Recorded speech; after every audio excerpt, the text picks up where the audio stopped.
नमस्कार, अस्सलाम वालेकुम। मैं आपकी दोस्त डॉक्टर इरशाद खानम। आज रविवार है और आज के दिन मैं थोड़ा-सा टॉपिक से हटकर आपसे कुछ चर्चा करती हूँ। तो इसी की कड़ी में आज का हमारा विषय है परीक्षा के दौरान किन बातों का ध्यान रखा जाए। जो स्टूडेंट तैयारी कर रहे हैं किसी भी कॉम्पिटिशन एग्ज़ाम की, चाहे वो न्यायिक परीक्षा हो, चाहे वो एमपीपीएससी हो या यूपीएससी हो, असिस्टेंट प्रोफेसर हो, एडीपीओ के एग्ज़ाम हो, यानी कोई भी ऐसी एग्ज़ाम जो कि कंपटीशन से आपको क्लियर करनी हो। अगर आप ऐसी एग्ज़ाम की तैयारी कर रहे हैं तो एग्ज़ाम के दौरान में, यानी कि एग्ज़ाम हॉल में आप जब चले जाते हैं, बैठते हैं एग्ज़ाम देने के लिए, उस समय आपको किन किन बातों का ध्यान रखना है वही मैं आज आपको बताऊंगी। वीडियो को देखने से पहले चैनल को सब्सक्राइब नहीं किया है तो आप लोग चैनल को सब्सक्राइब करें, साथ ही साथ लेटेस्ट अपडेट के लिए बेल आइकन को भी क्लिक कर दें। परीक्षार्थियों को ये समझना बहुत ही ज़रूरी है कि सभी राज्यों की न्यायिक परीक्षाएं, एमपीपीएससी अथवा यूपीएससी कह लें, असिस्टेंट प्रोफेसर या कोई भी अन्य प्रतियोगी परीक्षा, सभी स्टूडेंट्स के लिए सामान्य रूप से कठिन होती है। इसलिए किसी भी छात्र विशेष को इस मामले में अतिरिक्त तनाव लेने की बजाय परीक्षा भवन की अपनी रणनीति पर ज़्यादा ध्यान देना चाहिए।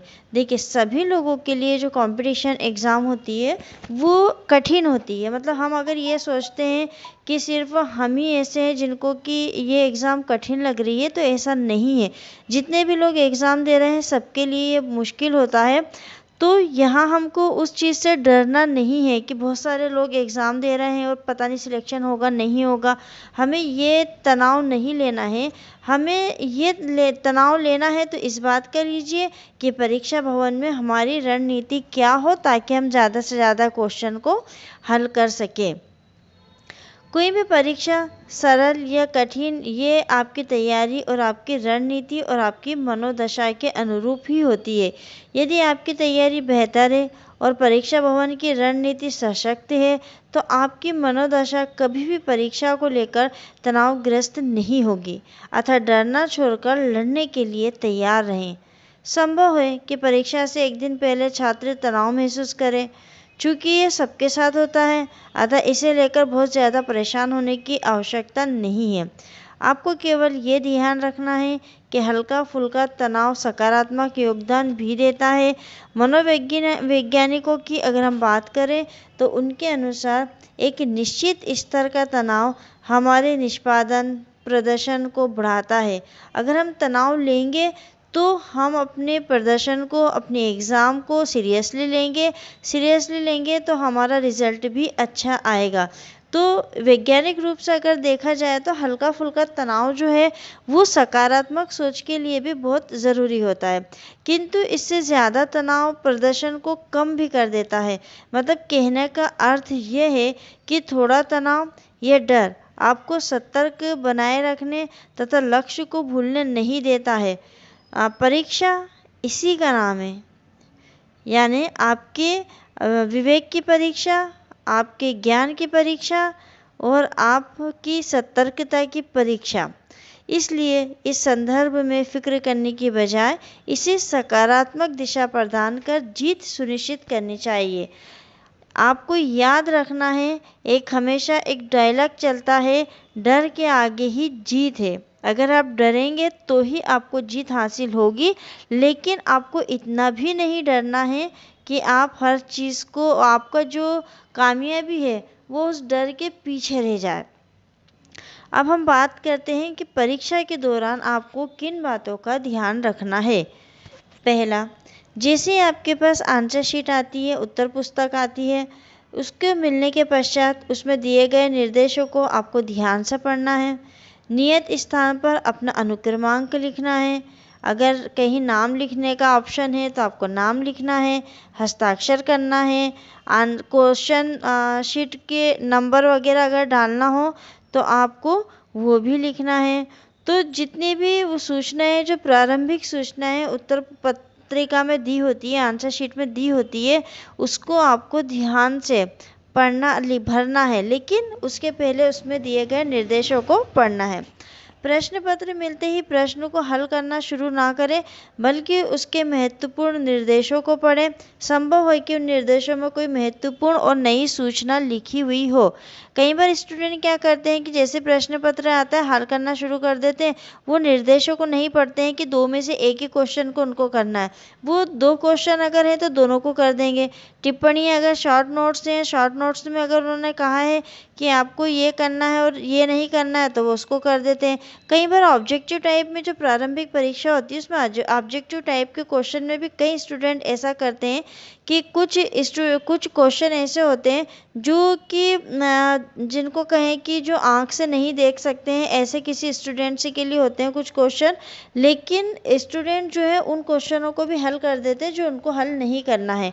तो आप उसके अंदर दिए गए जो निर्देश हैं उन निर्देशों को अच्छी तरह से पढ़ें। तीसरा, संपूर्ण प्रश्न पत्र को एक बार सरसरी निगाह से देखने के पश्चात पुनः समय व्यवस्थित करें, जिससे प्रश्न पत्र पूरा करने में समय कम ना पड़े। एक बार पेपर आपके हाथ में है, आप पेपर को पूरा अच्छे से सारे क्वेश्चन को देखो। देखने के बाद आप टाइमिंग निश्चित करो कि आपको कितने समय में इसको हल करना है। पहले आसान प्रश्नों या अपने पसंदीदा खंड से संबंधित प्रश्नों को हल करें, इससे आपका आत्मविश्वास बढ़ता है। पहले वो सवाल करें जो आपको याद हो। आप सीक्वेंस से ना चले कि हम पहला, दूसरा, तीसरा, चौथा करें। आप वहाँ से शुरू करें जहाँ से आपको याद हो। अगला पॉइंट है हमारा, जल्दी जल्दी प्रश्नों को ना पढ़ें, बल्कि शांति और धैर्य के साथ प्रश्न को 2-3 बार पढ़ें। सुनिश्चित करें कि वास्तव में क्या पूछा जा रहा है। कई बार ऐसा होता है कि हमको क्वेश्चन का आंसर तो याद होता है, लेकिन हम क्वेश्चन पढ़ते ही नहीं है, क्योंकि हमको अपने आप में इतना कॉन्फिडेंस होता है कि जो हमने को याद है बस उसी से रिलेटेड क्वेश्चन पूछा है, तो बगैर क्वेश्चन को पढ़े हम उसको हल करने लग जाते हैं, जो कि गलत है।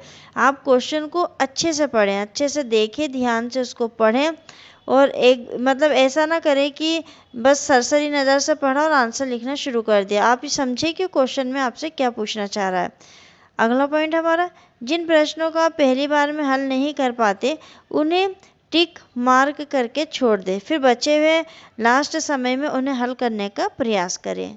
अगला, अपने उत्तर की समीक्षा करने और त्रुटियों को ठीक करने के लिए बाद में कुछ समय बचाकर रखें। सबसे महत्वपूर्ण चीज़ होती है समय को निश्चित करना, एक समय सारणी बनाना, एक निश्चित अवधि कि आपको एक क्वेश्चन कितने समय में हल करना है। अगर ये आप कर लेंगे तो आप एग्ज़ाम को निकाल लेंगे, क्योंकि आपको क्वेश्चन को पढ़ने के लिए, समझने के लिए भी समय चाहिए और लास्ट में अपनी गलतियों की समीक्षा करने के लिए भी समय चाहिए। अगला है, दिमाग में जो जवाब पहले आता है उसे तब तक न बदले जब तक कि आपको यकीन न हो जाए कि वह गलत है। माना जाता है कि पहले उत्तर में हमारे उतावलेपन की प्रबल भूमिका होती है। मतलब ये कहते हैं कि अवचेतन मन की हमारी जो है प्रबल भूमिका होती है। हमारा मन जो पहली बार में क्वेश्चन सोचता है या क्वेश्चन का आंसर सोचता है, वो अधिकतर सही होता है। अवचेतन मन में कई ऐसी जानकारी होती है जिसके बारे में हमें पता नहीं होता है। अवचेतन मन पर आधारित उत्तर जो है वो आमतौर पर ठीक होते हैं।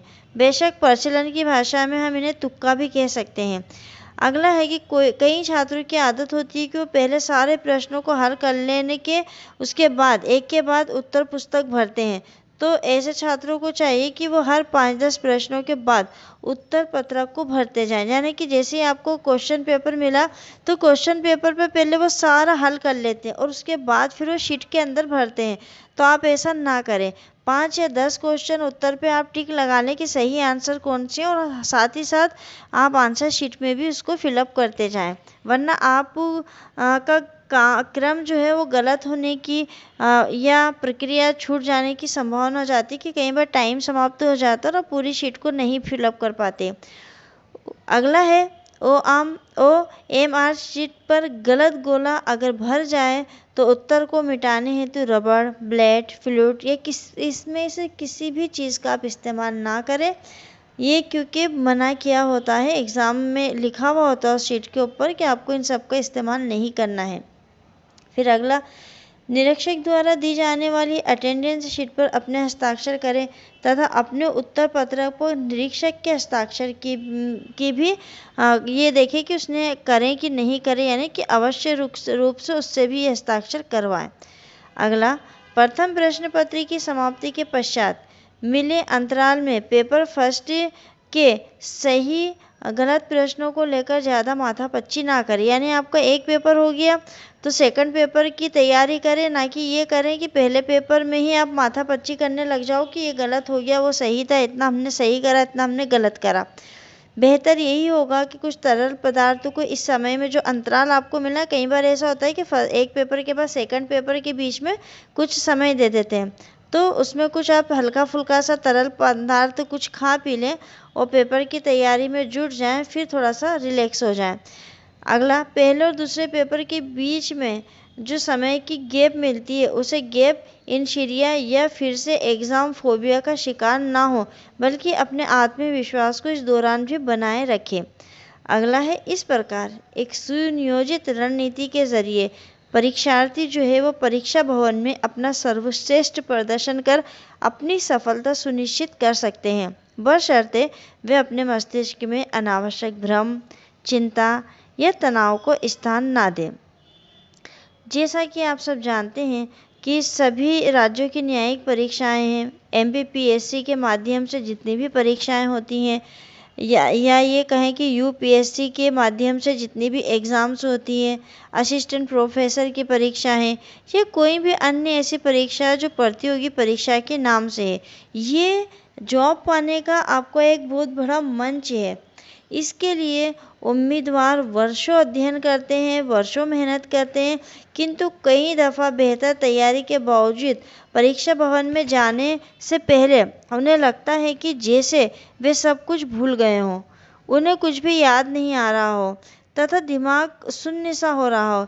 ऐसी स्थिति में यदि मित्र कोई प्रश्न भी पूछ ले तो हम उसका जवाब नहीं दे पाते हैं, तो इससे आत्मविश्वास की कमी हो जाती है कि पता नहीं क्या हो रहा है, मुझे पढ़ा हुआ कुछ भी याद नहीं हो पा रहा है, कोई पूछ रहा है सवाल तो मुझे उसका जवाब भी याद नहीं है।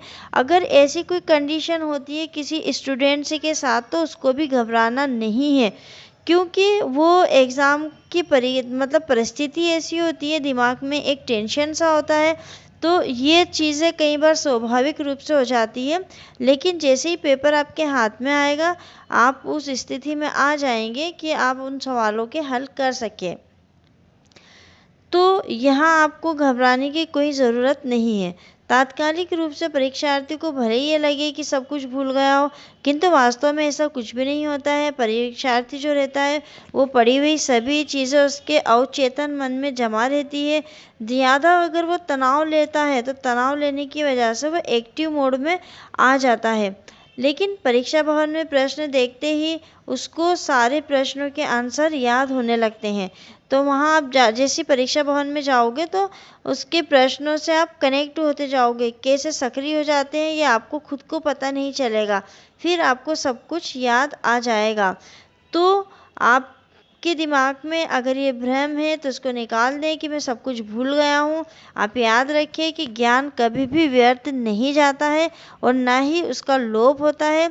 बस सही रणनीति आपको बनाने की ज़रूरत है और आपको सक्रिय रहने की ज़रूरत है। सभी राज्यों की न्यायिक परीक्षाएं, एमपीपीएससी अथवा यूपीएससी या असिस्टेंट प्रोफेसर कोई भी प्रतियोगी परीक्षाएं ले लें आप, छात्रों के ज्ञान और व्यक्तित्व का ही नहीं बल्कि उनके धैर्य का, उनके साहस का, उसके जुझारूपन का भी परीक्षा लेती है। ये महज एक परीक्षा नहीं होती है, बल्कि छात्र को ये गौरवान्वित करने तथा उसकी योग्यता, क्षमता, प्रतिभा को सम्मानित करने का एक मंच होती है। जिस प्रकार आग में तपे गले बिना सोने पे निखार नहीं आता है, लोग कहते हैं ना कि जब तक वो तपेगा नहीं तब तक सोने में निखार नहीं आएगा, चमक नहीं आएगी। वैसे ही परीक्षा एक कसौटी है स्टूडेंट के लिए। उस कसौटी पर खरे उतरे बिना छात्र जीवन की सार्थकता सिद्ध नहीं हो सकती। परीक्षा तो परीक्षार्थी का पुरुषार्थ होता है और सफलता उसका आभूषण होती है, लेकिन मेहनत की भट्टी में बिना जले तनाव के दरिया से बिना गुजरे इसे प्राप्त नहीं किया जा सकता। यही इसका सौंदर्य है और यही इसकी विशिष्टता है, अतः आपको इससे घबराना नहीं है।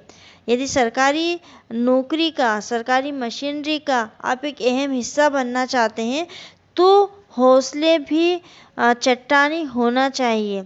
इसलिए इन परीक्षाओं के प्रथम पड़ाव यानी कि प्रारंभिक परीक्षा में लेश मात्र कोताही या किंचित मात्र कमजोरी भी सपने को चकनाचूर कर देती है। यानी कि अगर आपको गवर्नमेंट नौकरी, गवर्नमेंट जॉब पाना है, गवर्नमेंट का एक हिस्सा बनना है, तो आपको मेहनत करनी होगी, अपने हौसलों को चट्टानों की तरह मजबूत करना होगा, आपको हार नहीं माननी होगी।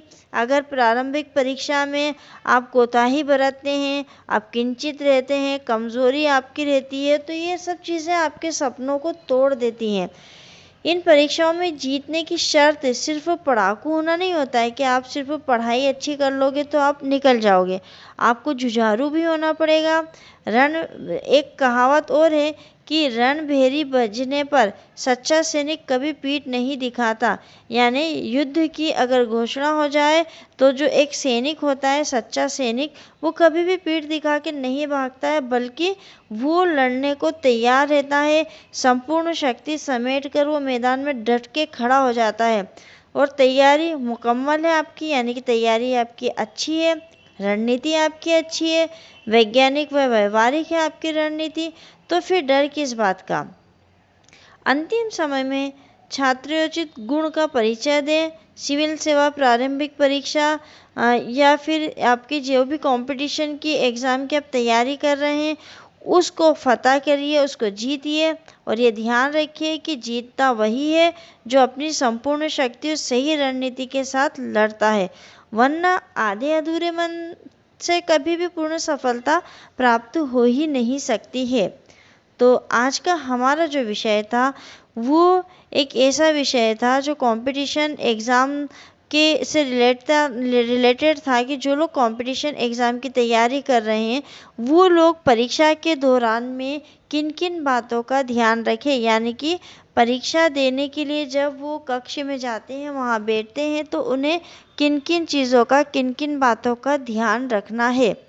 तो मैं ये आशा करती हूँ कि आपको आज का ये वीडियो, ये परिचर्चा भी पसंद आएगी। अगर पसंद आती है तो आप लाइक, कमेंट्स और शेयर करके बताइएगा और ज़्यादा से ज़्यादा कमेंट करिए ताकि मुझे भी पता चले कि आपको ये सब चीज़ें पसंद आ रही हैं या नहीं आ रही हैं। तो मिलते हैं अगले वीडियो में एक नए और अच्छे नए टॉपिक के साथ। तब तक के लिए शुक्रिया, धन्यवाद।